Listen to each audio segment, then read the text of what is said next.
We turn now to politics. After his clean sweep in Tuesday's Republican primaries, Mitt Romney is looking ahead to November. Romney took the stage in Washington Wednesday to respond to President Obama's first direct attack on him. Jan Crawford is in Washington. Jan, good morning.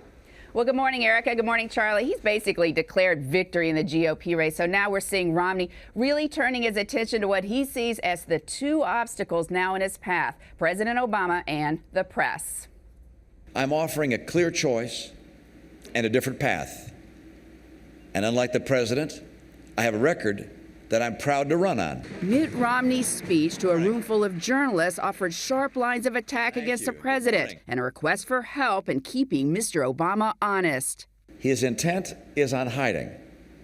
You and I are going to have to do the seeking. Romney said the president would spend the campaign twisting the truth, and he pointed to remarks from the day before when Obama used the same stage at the same AP forum to open a fierce attack on the proposed Republican budget.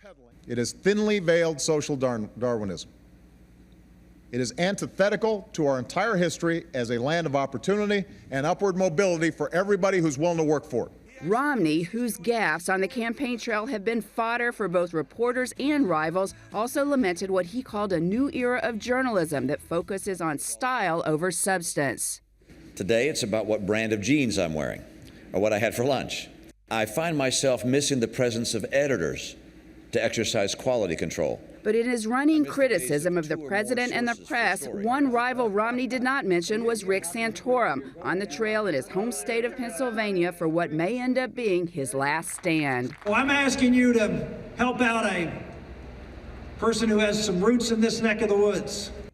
But there is not good news out of Pennsylvania for Santorum. The latest polls got him trailing Romney 42% to 37%. That is a big change since last month. Romney has picked up 17 points and Santorum has dropped 6. And that suggests Pennsylvania Republicans aren't rolling out the welcome mat for their home state guy. They've got major doubts about his ability to win that primary and the general election. So, Jan, if Romney gets the nomination, as everybody seems to be predicting now, will the Santorum supporters be prepared to support him in the general election?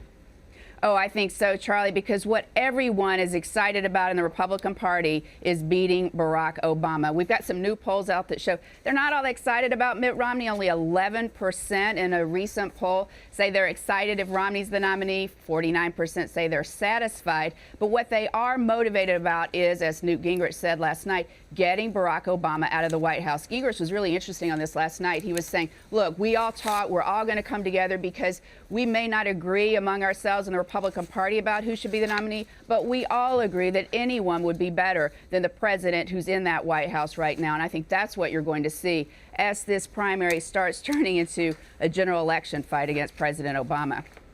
Jan Crawford, thanks, Jan.